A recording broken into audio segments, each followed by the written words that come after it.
Se lo voy a preguntar al señor Iceta, que sabéis que es el primer secretario del PSC, que además le agradezco mucho, porque siempre que le llamo me atiende. Miquel, ¿qué tal está? Muy buenos días. Muy buenos días, pues siguiendo con atención vuestro debate, vuestro diálogo. Valoración, deme la valoración del día de ayer. ¿Cree usted también, como el señor Ábalos, que lo de ayer es asumible? Vamos a ver, ayer lo que pasa es que el independentismo se puso un espejo y no se gustó. Y resulta que lo que tenía que haber sido, en su visión, una jornada para recordar los errores del gobierno de España, se convirtió en una jornada para recordar la incapacidad del gobierno de Cataluña. Por lo tanto, en fin, yo no sé si esperaba más o se esperaba menos, pero ayer se puso en evidencia que un presidente de la Generalitat no puede animar a la movilización si luego no es capaz de garantizar la seguridad. Y luego también pone en evidencia que el discurso del gobierno de Cataluña, como tiene poco que ver con la realidad, genera frustración y violencia en sus seguidores más radicales. ¿Usted le quitaría importancia a lo de ayer, como hizo el gobierno español?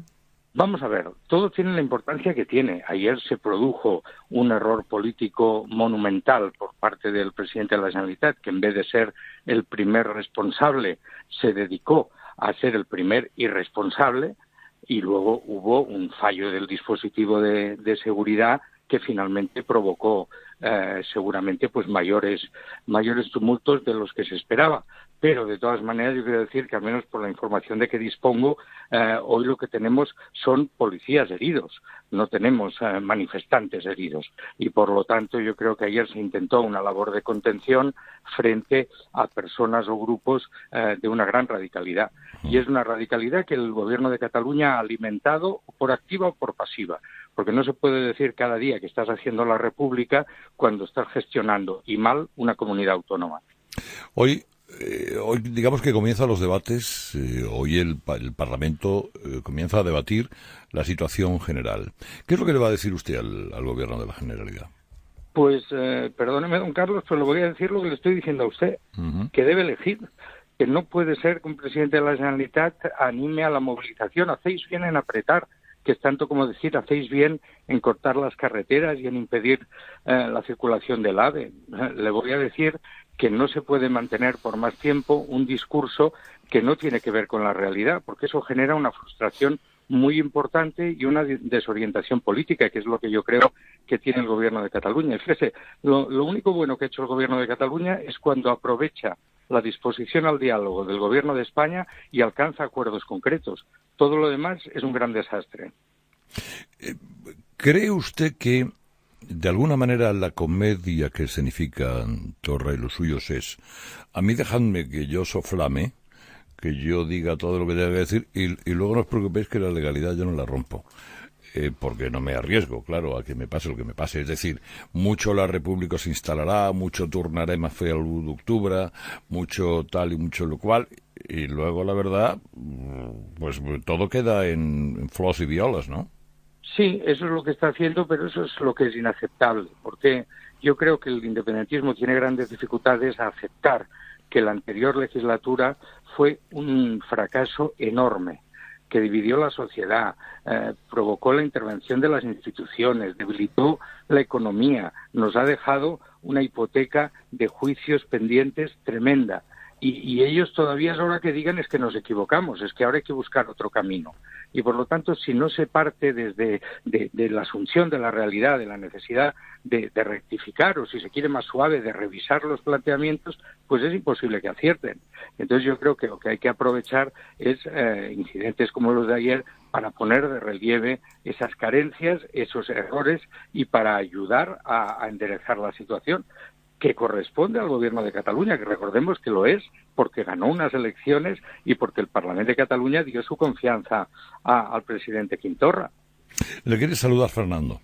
Hola, ¿qué tal? Soy Fernando Jauregui, señor Iceta. Buenos días.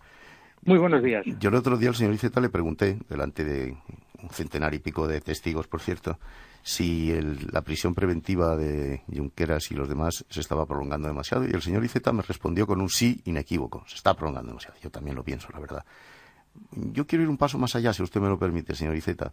Yo sigo pensando que el único interlocutor posible del Gobierno central en una negociación deseable desde mi punto de vista está en la cárcel y se llama Oriol Junqueras, porque con Torra, por mucho que se esté hablando por teléfono, desde la Moncloa no se puede negociar con un señor que está alentando a los CDR a seguir ahí apretando, como él dice, pues no se puede negociar ni un minuto, ¿o no?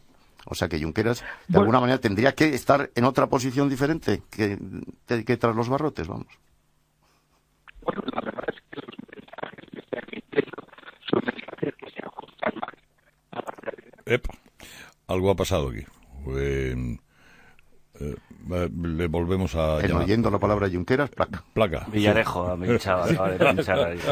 Esto es una villarejada más. No, pero, bueno, ahora le quería preguntar yo, pero también es verdad que lo que dice Fernando no deja de ser un wishful thinking condenado a la melancolía, porque este Junqueras no depende de la voluntad política, sino de los canales judiciales establecidos, y lo previsible, según los penalistas a los que uno consulta, es que haya una condena y además a muchos años de cárcel. Pero se puede opinar que a lo mejor la visión preventiva dura demasiado tiempo. Se puede opinar que a lo mejor la ley de la gravedad es demasiado gravosa para caminar con soltura por la calle, pero la ley de la gravedad existe y va a seguir existiendo. Arena y ya está. No, pero es que es absurdo decir que ojalá Junqueras se pudiera ser un interlocutor. Primero, ya lo fue y fue un fracaso con las horas de Santa María. Y segundo, está en la cárcel y va a seguir en la cárcel condenado muchos años. Por lo tanto, inventemos otra solución, porque llorar por la sangre derramada. La prisión preventiva está tasada en la ley y además depende de... No está tasada en la ley. No. Es Puigdemont y los que se han fugado de la justicia lo que están condenando a la prisión preventiva a esta gente. Permíteme un segundo. Señor Iceta, decíamos, bueno, le había hablado Fernando acerca de la libertad provisional y estas cosas. Bueno, la libertad provisional no, la no prisión preventiva. ¿Y de Junqueras como interlocutor? Sí, yo le estaba contestando sobre el tema de la interlocución. La verdad es que en política democrática la interlocución corresponde a las instituciones y, por lo tanto, al Gobierno de Cataluña, que es un gobierno legítimo, que es un gobierno surgido del Parlamento, y al Gobierno de España, que tiene también la legitimidad de haber surgido del Parlamento.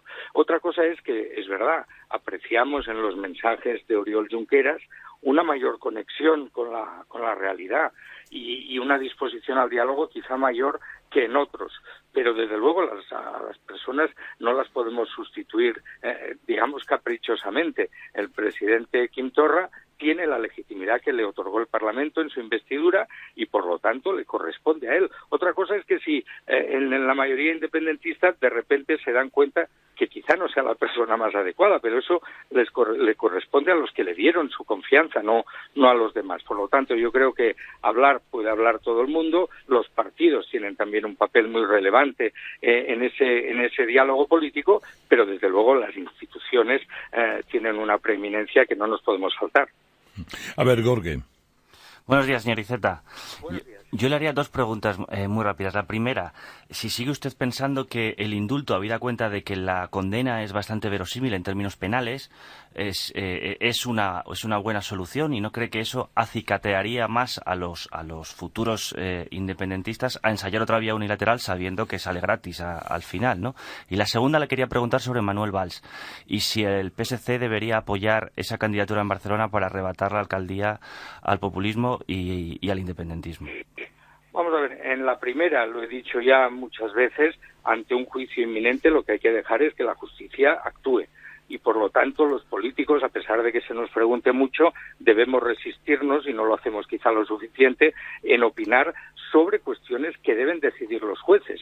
Al fin y al cabo, la opinión de uno u otro responsable político pues tiene un valor muy, muy pequeño si lo ponemos en comparación a lo que debe ser la decisión del Poder Judicial, que actúa de forma independiente.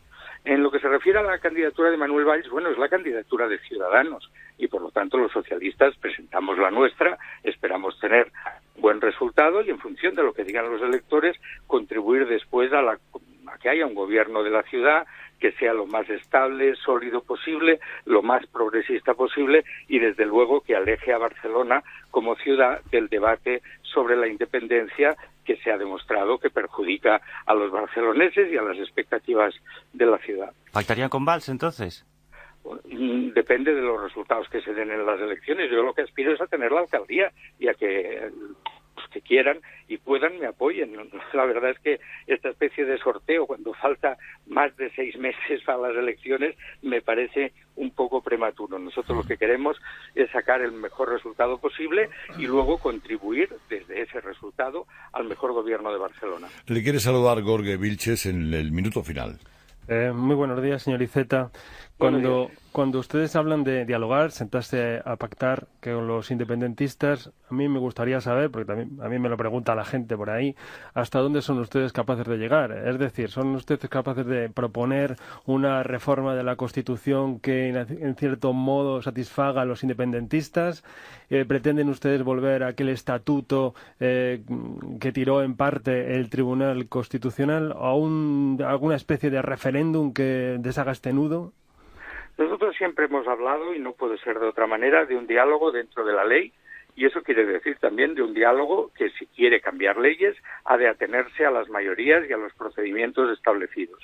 Nosotros lo que estamos hablando es de hacer un acuerdo sobre el autogobierno, y efectivamente eso implica también sobre el estatuto, de manera que se pueda reforzar la autonomía, mejorar la financiación y mejorar el encaje de Cataluña en España. Nosotros en ningún caso contemplamos un referéndum de autodeterminación o sobre la independencia, que por otro lado, al menos hasta ahora, es la única reivindicación de los independentistas. Nosotros, por lo tanto, cuando hacemos propuestas, no es tanto para convencer a los independentistas, sino para convencer a una amplia mayoría de los catalanes de que hay un camino que ni nos divide ni nos separa de España y que en cambio se traduce en una mejora de las posibilidades de hacer una sociedad más justa y de asegurar la convivencia en Cataluña. O sea, un estatuto nuevo. Pues un estatuto nuevo, efectivamente, una reforma de la Constitución podría ser posible, pero si hay un acuerdo entre los partidos. Y luego lo que nosotros recordamos una y otra vez, y le recordaré mañana al presidente Torra, es que para eso debe haber un acuerdo entre los catalanes. Los independentistas tienden a presentar este conflicto como un conflicto entre Cataluña y el resto de España y parecen olvidar que el problema fundamental que tenemos en estos momentos es que no tenemos un acuerdo entre los catalanes sobre el camino a seguir. Y por lo tanto, primero hay que hacer un esfuerzo de diálogo también entre las fuerzas políticas catalanas, porque ninguna propuesta que no alcance al menos el apoyo de 2/3 de los miembros del Parlamento está condenada al fracaso. Dice el señor Aznar que le recuerda la revolución del 34 en algunos aspectos, lo que ocurre en Cataluña. ¿Usted está de acuerdo o en desacuerdo? Yo en desacuerdo, porque me parece que en el 34 hubo tiros, si no recuerdo mal, ¿no? Hubo tiros, sí.